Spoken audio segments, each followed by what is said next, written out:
I've had my hot little hands around this hot piece of ace.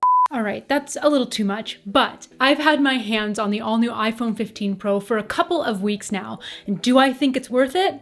Wouldn't you like to know?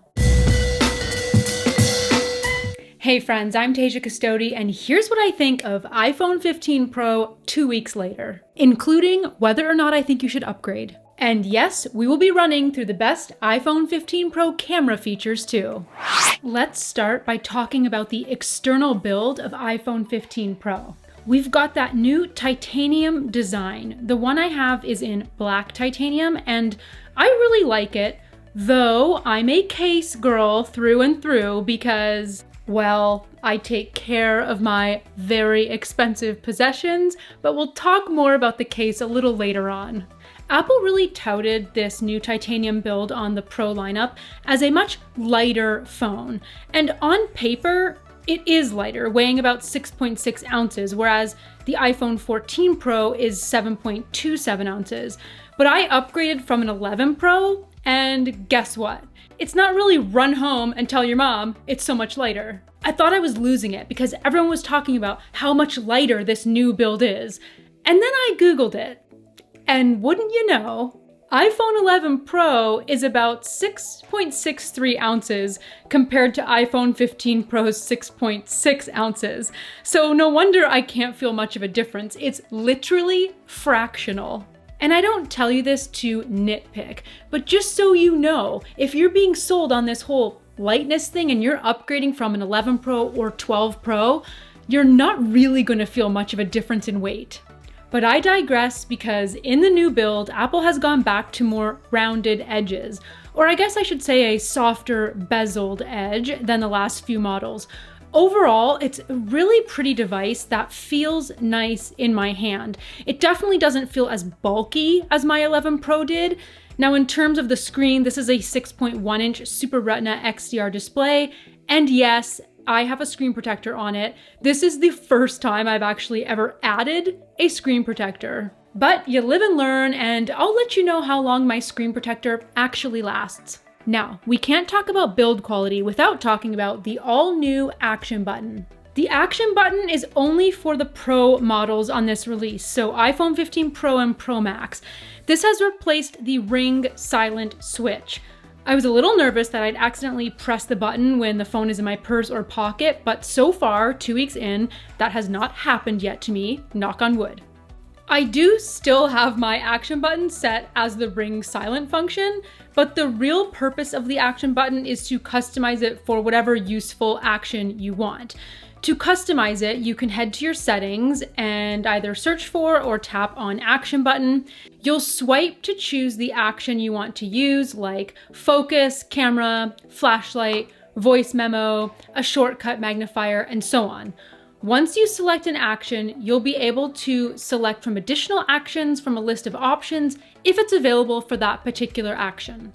I feel like because I can already access the camera and flashlight from my lock screen, I've just kept this as the Ring silent switch. Am I just a basic bee? If you have an iPhone 15 Pro or Pro Max, let me know what you've set your Action button to. Now, we obviously have to talk about this all-new USB-C port. Here's the deal. If you're not rocking a Pro or Pro Max, your charging speeds are the same as your old Lightning port, which is USB 2 charging speed. However, on the Pro models, the USB-C port supports USB 3.2 Gen 2 transfer speed of up to 10 gigabytes per second, assuming you're using the right cable. And not to get convoluted, but you'd need to be using a USB 3 cable, not the standard cable that comes in the box. So though it technically may or may not be faster, depending on how you look at things, you can reverse charge other smaller Apple devices like an Apple Watch or AirPods Pro. Plus, you can shoot video directly to an external drive, which is just huge for content creators. So moving into the guts, the internal build of iPhone 15 Pro, we can't talk about this device and not talk about the all-new A17 Pro chip. This is a fast device. I probably noticed the load speed a lot because I've upgraded from a 4-year-old device, but there's no denying the speed of iPhone 15 Pro. If you're a gamer, which I'm admittedly not, you'll probably notice the chip strength here. It renders graphics beautifully and really quickly. But the A17 Pro chip also allows you to take photos really fast. This is thanks to the new 6-core CPU and GPU and the new 16-core neural engine. That's fancy speak for computational cores that result in efficient machine learning. And I want you to keep that in mind once we move into the iPhone 15 Pro camera features. But first I want to talk about the dynamic island and something I've noticed. So the dynamic island initially launched as iPhone 14 Pro feature, but Apple has now brought it to all iPhone 15 models. I really thought this would be a little cumbersome and affect my user experience for the worst, but I've actually not noticed it too much. It really does blend into the design somewhat seamlessly. But, and there's always a but, isn't there? I really don't notice it much except when watching some vertical video content. I don't know if anyone else has noticed this, but now, depending on the framing of the content, the dynamic island can really just block out people's heads. Am I the only one that's noticed this? It's a really subtle difference compared to the notch, and I'm sure I'll get used to it, but that's the only thing about it right now that is throwing me off sometimes. Otherwise, I love the functionality of it to tap back quickly to content that's running in the background. By the way, I'm not going to touch on iOS 17 much here. If you want a full iOS 17 review, you can watch that by clicking here or via the link in the description below. All right, really quickly before we move into the iPhone 15 Pro camera specs and features, I want to touch on battery life and some overheating issues people have been experiencing. Battery life has been great for me, though some people are experiencing draining. I've also not had any overheating issues. When I'm charging in standby mode via MagSafe, my phone does feel warm, but it is definitely not hot and not hot to the touch. If you're experiencing either of these issues, it could be attributed to iOS 17 and maybe even some third-party apps. A fix is already on the way though, so just make sure you upgrade to the latest version of iOS 17 when it's available for you. And now it's time for the good stuff, the best iPhone 15 Pro camera features. iPhone 15 Pro features a 48 megapixel main camera, a 12 megapixel ultra-wide camera with macro capability, and a 12 megapixel telephoto lens with 3x optical zoom. You can shoot photos in Pro RAW mode from the main lens, and you can shoot in different focal lengths like 24mm, 28mm, and 35mm. You do this simply by tapping the 1x option in your camera viewfinder. When it comes to the front-facing camera, iPhone 15 Pro comes with the same 12 megapixel camera as iPhone 14 Pro. It's got a built-in Retina flash and supports almost all of the same features available from the rear cameras. Though the megapixels haven't changed even from my 4-year-old iPhone 11 Pro, the quality of the front-facing camera photos is much better, resulting in crisp, nicely rendered photos. I was worried about my screen protector screwing up selfies, to be honest, but I gotta say, I'm kinda happy with the quality of selfies on iPhone 15 Pro. In terms of camera capability and features, iPhone 15 Pro has a digital zoom up to 15 times. While I like the updated viewfinder when you're cranking up the zoom so you can see more smoothly where your focus is and it's not as jumpy, I don't think you're going to be using iPhone 15 Pro for any high quality 15-time digital zoom photos. It takes the photos and things are legible, but the images produced aren't really crisp. Even comparing to Pixel 7 Pro, the Pixel is the winner on digital zoom for sure, but I might be comparing apples to oranges here. When it comes to night mode, iPhone 15 Pro does a decent job, though again, I wouldn't expect you're going to take National Geographic worthy images at night with iPhone.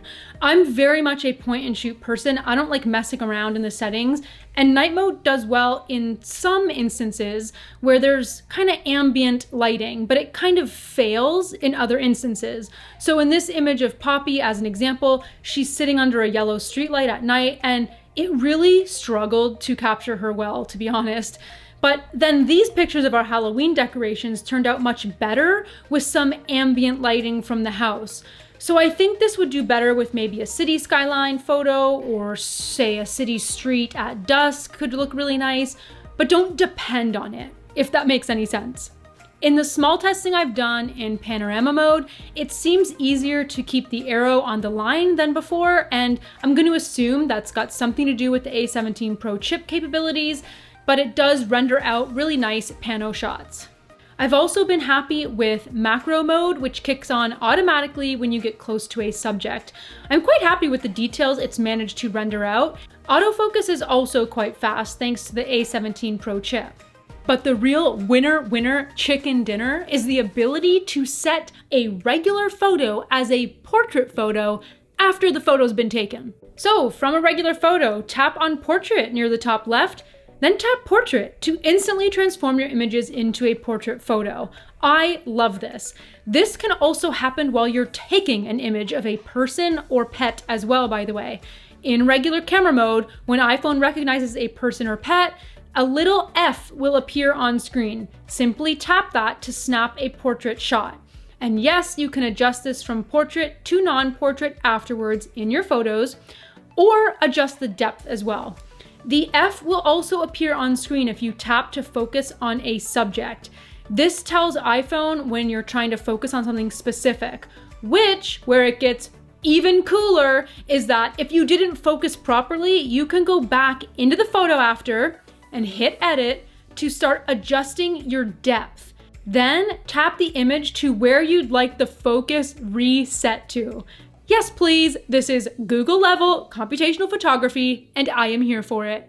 But we can't run through all these camera features on iPhone 15 Pro and not talk about video. You can shoot 4K in 24, 25, 30, or 60 frames per second, and the built-in stabilization has been really nice. Even when it's not in action mode and I'm walking and recording video, it's not really shaky, even though my hands aren't the most steady.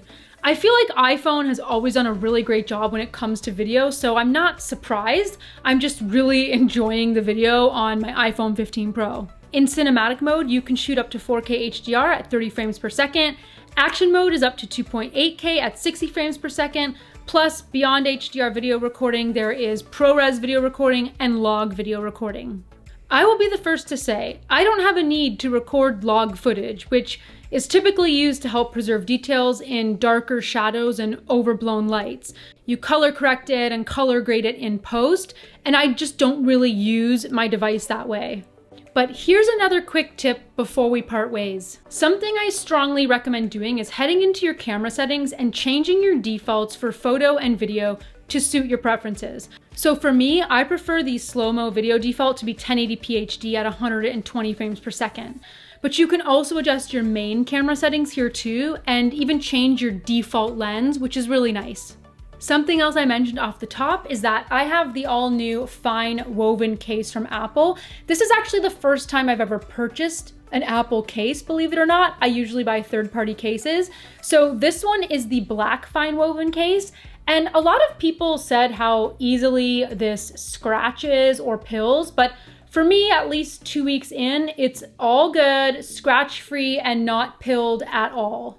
Obviously, I've been careful and I try not to actively scratch it, so I'll keep you posted on how that ages. But so far, I love the soft, almost velvety feel of it in my hand. So, is iPhone 15 Pro worth it? Well, that's really gonna depend on the device you're coming from. You don't need to upgrade every year. I'm on a 4-year cycle. So if you're coming from an iPhone 11 Pro or, dare I say, even a 10, it's definitely worth the jump to upgrade to iPhone 15 Pro. But you don't have to do this year over year. And there's nothing wrong with that. That's how it should be. So if you've got a 13 Pro or 14 Pro, there is no way I would recommend you upgrade to iPhone 15 Pro. It's a hard no. Even if you're on a 12, you can wait till the 16. The bottom line is these devices are expensive, and we should all expect more of our devices rather than relying on incremental year-over-year updates. Am I making any sense? Let me know if you agree in the comments below. So that's what I think of iPhone 15 Pro 2 weeks later. Have you upgraded to iPhone 15 Pro? Do you want to? Why or why not? Let everyone know in the comments below. As always, thank you so much for watching. If you like this video, well, I want to know. So give it a like, a share, or leave that comment below. You can click right about here to subscribe to my channel, and here and here for even more content just like this. Thanks for watching. See you next time. It was getting hot in here, and it is not just this device. Hi.